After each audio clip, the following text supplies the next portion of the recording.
दिल्ली वासियों को मेरा नमस्कार।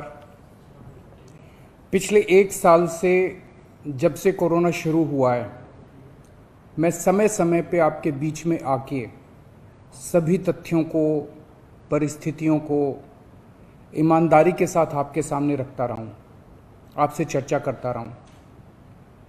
एक चीज़ हम लोगों ने हमेशा गांठ बांध के रखी, आपको कभी गलत तथ्य नहीं दिए, आपसे कभी झूठ नहीं बोला, जो था आपके सामने रख दिया। अगर स्थिति अच्छी थी तो भी आपको बताया, स्थिति खराब थी तो भी आपको हमने ईमानदारी से बताया, क्योंकि हम पहले दिन से समझ गए थे कि ये इतनी बड़ी आपदा है कि आपके साथ के बिना, जनता के साथ के बिना अकेले इस आपदा से सरकार सामना नहीं कर सकती। जनता का सहयोग और जनता की सहभागिता इस पूरे संघर्ष में बेहद ज़रूरी है। और जब तक जनता को सच नहीं बताया जाएगा, सारे तथ्य जनता के सामने नहीं रखे जाएंगे, तब तक जनता की भागीदारी सुनिश्चित करना असंभव था। इसीलिए हमने हर चीज़ आपके सामने रखी। हमने टेस्ट नहीं कम होने दिए। आज दिल्ली के अंदर सबसे ज़्यादा टेस्ट हो रहे हैं।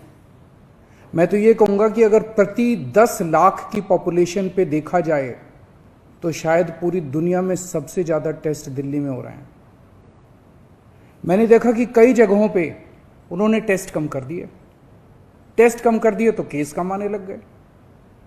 इस तरह से तथ्यों के साथ कई जगह हेरफेर करने की कोशिश की गई। हमने ऐसा नहीं किया। हमने टेस्ट कम नहीं किए, उल्टे कम करने की वजह हमने दिल्ली में टेस्ट कई गुने बढ़ा दिए।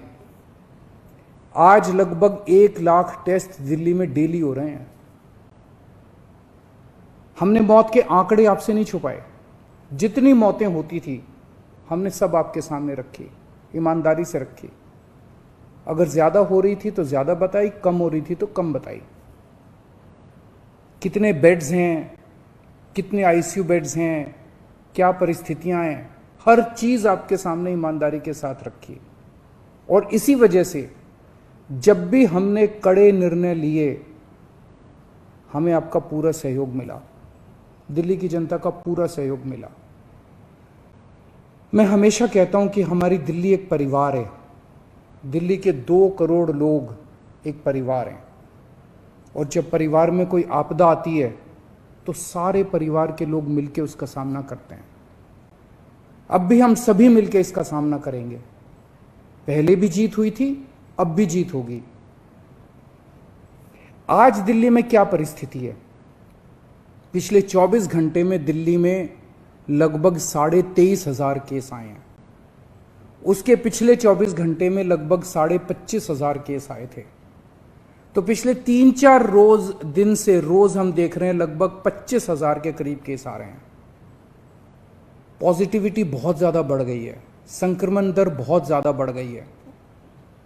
दिल्ली के अंदर अस्पतालों में उपलब्ध बेड्स की भारी कमी हो रही है। डेली 25-25 हजार अगर पेशेंट्स आएंगे तो कोई भी व्यवस्था चरमरा सकती है।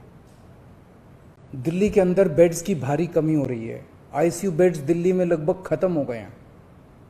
आज सुबह मैं ऐप पे देख रहा था, 100 से भी कम आईसीयू बेड्स दिल्ली में बचे हैं। ऑक्सीजन की भारी कमी हो रही है। कल हमने सेंट्रल गवर्नमेंट को भी लिखा है, उनसे बातचीत चल रही है।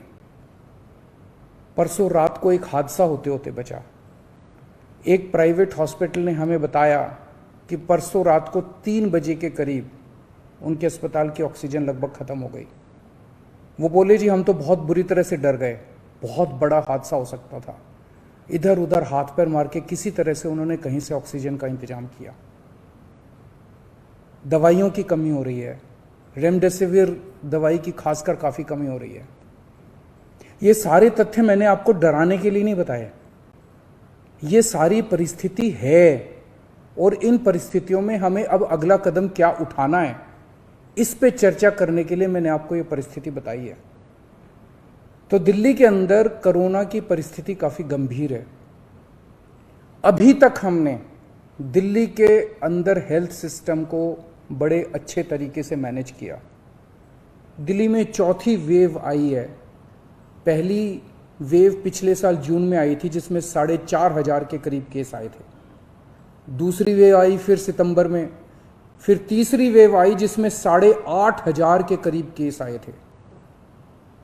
दुनिया के कई शहर ऐसे हैं, बड़े बड़े देशों के, विकसित देशों के शहर, जहां 6,000 केस आए तो उनका पूरा हेल्थ सिस्टम चरमरा गया, कोलैप्स कर गया। दिल्ली में 8,500 केस आए पिछली बार तीसरी वेव में, तब भी हमारा सिस्टम कोलैप्स नहीं किया, उल्टे हमने और ज्यादा अपनी तैयारियां शुरू कर दी। आज 25,000 केस आए हैं। अब दिल्ली का हेल्थ सिस्टम अपनी सीमा तक पहुंच गया है। हमारा हेल्थ सिस्टम अब बहुत ज़्यादा तनाव में है।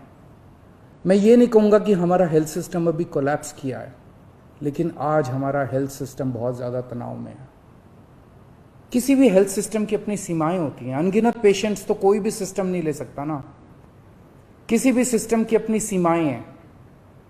पिछले 5 साल में आपकी सरकार ने दिल्ली में बहुत बड़े स्तर पे स्वास्थ्य के क्षेत्र में काम किया है। खूब नए हॉस्पिटल खोले हैं, मोहल्ला क्लिनिक, पॉली क्लिनिक बनाए हैं। बहुत बड़े स्तर के ऊपर स्वास्थ्य के क्षेत्र में काम हुआ है। यही कारण है कि आज 25,000 केस के ऊपर भी दिल्ली का सिस्टम चल रहा है। लेकिन अब इसके बाद अगर तुरंत कुछ कठोर कदम नहीं उठाए गए तो ये सिस्टम कोलैप्स कर सकता है। और अगर हेल्थ सिस्टम कोलैप्स कर गया तो मुझे डर है कहीं बहुत बड़ी त्रासदी ना हो जाए। जैसे मैंने बताया कि कल एक अस्पताल में ऑक्सीजन बिल्कुल खत्म हो गई थी और बहुत बड़ी त्रासदी होते होते बची। मैंने वीडियोस देखे हैं, तस्वीरें देखी हैं, आपने भी देखी होंगी सोशल मीडिया पे। दुनिया के कई शहर ऐसे हैं जहां कॉरिडोर में पेशेंट्स पड़े हुए हैं, सड़कों के ऊपर लोग दम तोड़ रहे हैं। अभी तक हमने दिल्ली को उस किस्म की त्रासदी से बचाया है, वैसा नहीं होने दिया। आज सुबह 11 बजे मेरी और एलजी साहब की मीटिंग हुई और इन सारे पहलुओं के ऊपर, सारी परिस्थिति के ऊपर काफ़ी विस्तार से बातचीत हुई। और उस बातचीत के बाद हमें ये लगा कि दिल्ली का हेल्थ सिस्टम बड़ी मात्रा में और अधिक पेशेंट्स अब लेने में असमर्थ है। अगर हमने अभी लॉकडाउन नहीं लगाया तो कहीं ऐसा ना हो कि बड़ी त्रासदी हो जाए। हम किसी भी हालत में दिल्ली को उस परिस्थिति में नहीं ले जाना चाहते जहां कॉरिडोर के अंदर पेशेंट्स पड़े हैं, सड़कों पे लोग दम तोड़ रहे हैं।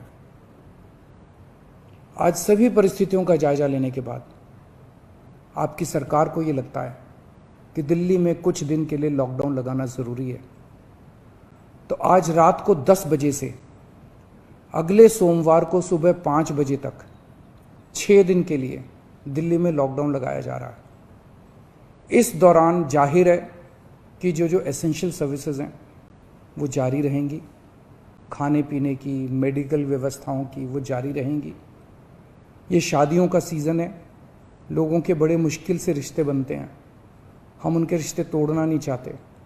तो लोगों की शादियां संपन्न हों, लेकिन केवल 50 लोगों के गैदरिंग के साथ संपन्न हो। उसके लिए अलग से पास दिए जाएंगे। इसके बारे में अभी थोड़ी देर में डिटेल्ड ऑर्डर जारी हो जाएगा कि कौन कौन सी चीज़ें जारी रहेंगी और कौन सी चीज़ों पर पाबंदी रहेगी। मैंने और एलजी साहब के हम दोनों ने निर्णय तब लिया है जब हमारे पास कोई उपाय नहीं बचा था।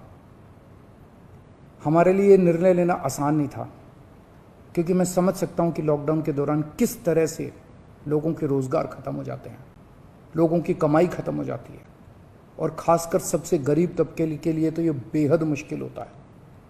जो दिहाड़ी करके रोज़ कमाते हैं उनके लिए तो बेहद मुश्किल हो जाता है। पिछली बार जब देश में लॉकडाउन लगा था, हमने देखा कि किस तरह बड़ी संख्या में प्रवासी मजदूर अपने गांव जाने लगे थे। उनसे मैं ख़ास तौर से हाथ जोड़ के अपील करना चाहता हूँ, ये छोटा सा लॉकडाउन है, 6 दिन का, दिल्ली छोड़ के मत जाइएगा। आपके आने जाने में इतना समय खराब हो जाएगा, इतना पैसा खराब हो जाएगा, इतनी ऊर्जा खराब होती है। दिल्ली में रहिए। मुझे उम्मीद है कि ये छोटा लॉकडाउन है और छोटा ही रहेगा। मुझे पूरी उम्मीद है कि शायद बढ़ाने की ज़रूरत ना पड़े। आप दिल्ली में रहिए। यकीन मानिए, हम पूरी ईमानदारी के साथ सब मिल के लड़ेंगे तो जल्दी इस मुसीबत से छुटकारा पाएंगे। मैं आपको यकीन दिलाता हूँ, सरकार आपका पूरा ख्याल रखेगी। मैं हूँ ना, मुझ पे भरोसा रखिए। मेरी दिल्ली के सभी नागरिकों से अपील है कि ये निर्णय हमने बहुत मुश्किल से लिया है। आप सब लोग जानते हैं कि मैं लॉकडाउन के सख्त खिलाफ रहा हूं। हमेशा से मैंने लॉकडाउन का विरोध किया है। मेरा ये मानना है कि लॉकडाउन से कोरोना खत्म नहीं होता, लॉकडाउन से कोरोना की स्पीड कम हो जाती है। मेरा हमेशा ये मानना है कि अगर किसी भी शहर या राज्य की स्वास्थ्य व्यवस्था अपनी सीमा तक पहुंच जाए तो लॉकडाउन लगाना जरूरी हो जाता है, ताकि पेशेंट्स का नंबर कम हो जाए, ताकि हेल्थ सिस्टम को और दुरुस्त किया जा सके। ये जो 6 दिन का लॉकडाउन हम लगा रहे हैं, ये जो 6 दिन हम ले रहे हैं आपसे, इन 6 दिनों के अंदर हम बहुत बड़े स्तर के ऊपर और दिल्ली में बेड्स की व्यवस्था करेंगे। केंद्र से हम मदद मांग रहे हैं, उनसे लगातार संपर्क में हैं। केंद्र सरकार हमारी मदद भी कर रही है, उसके लिए हम केंद्र सरकार के शुक्रगुजार हैं। उनसे ऑक्सीजन की व्यवस्था करेंगे, दवाइयों की व्यवस्था करेंगे।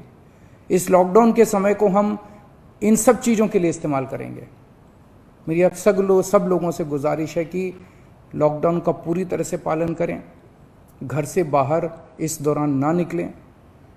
पहले भी हमने कई कठिन निर्णय लिए और आपने मेरा पूरा साथ दिया। मुझे पूरी उम्मीद है आज भी आप मेरा साथ देंगे। हम मिलके इसका मुकाबला करेंगे और ज़रूर जीतेंगे। नमस्कार।